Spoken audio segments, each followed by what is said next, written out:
కృష్ణా జిల్లా పెన్మలూరు మండలంలోని తాడిగడప గ్రామంలో వేంచేసి ఉన్న షిరిడీ సాయిబాబా మందిరంలో గురు పౌర్ణిమ మహోత్సవాన్ని ఘనంగా నిర్వహించారు. భక్తులు వేల సంఖ్యలో పూజా కార్యక్రమాల్లో పాల్గొని బాబావారి ఆశీస్సులు పొందారు. ఈ సందర్భంగా పూజారి మాట్లాడుతూ 16 సంవత్సరాల చరిత్ర కలిగిన ఈ మందిరంలో ప్రతి ఏటా గురు పౌర్ణమి మహోత్సవం ఘనంగా నిర్వహిస్తున్నామని, షిరిడీలో వలె ఈ మందిరానికి కూడా మసీదు దగ్గరలో ఉంటుందని ఆనందం వ్యక్తం చేశారు.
सद्गुरु साईनाथ महाराज की जय, साईनाथ महाराज की जय।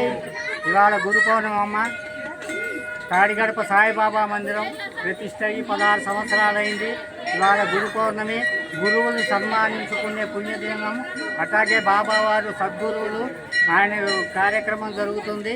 ఆయన పూజా కార్యక్రమం ఇవాళ ఉదయం అభిషేకము, అలంకరణ, నక్షత్రమాలిక పారాయణము, తర్వాత పూలతోనూ బత్తాయి పళ్ళతోనూ పూజా కార్యక్రమం, హారతి, మంత్రపుష్పం, అన్న సంతర్పణ కార్యక్రమం జరుగుతుంది. ఈ అన్న సంతర్పణానికి సుమారుగా 3000 పైన భక్తులు పాల్గొంటారు. బాబావారి కృపకు పాత్రలవుతారు. అందరూ ఈ గుడి విశిష్టత ఏంటంటే దగ్గరలో మసీదు కూడా ఉంది. షిరిడీలో మసీదు ఎట్టాగో ద్వారకామయ్య ఎట్టా ఉందో అట్లాగే ఈ గుడి సన్నిధిలో మసీదు ఉంది. అట్లాగే మహావృక్షాలు ఎన్నో ఉన్నాయి. పుట్టుంది, నాగేంద్ర స్వామి పుట్టుంది. అట్లాగే ఇక్కడ బాబావారి సమక్షంలో ఏ కోరికన్నా తప్పకుండా నెరవేరుతుంది. ఆయన అతి శక్తివంతుడు, సమర్థ సద్గురు సాయినాథ్ మహారాజ్ కి జై.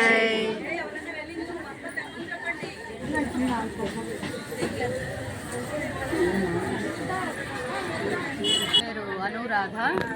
మేము ఇక్కడ తాడిగడప సాయిబాబా గుడిలో ఈరోజు గురు పౌర్ణిమ మహోత్సవము అత్యంత వైభవంగా నిర్వహించాము. ఇది 16 ఇయర్స్ నుంచి గుడి ఇక్కడ స్థాపించడం అయింది. ఎన్నో రకాల పూజలు అవి మేము చేస్తున్నాము ఇక్కడ.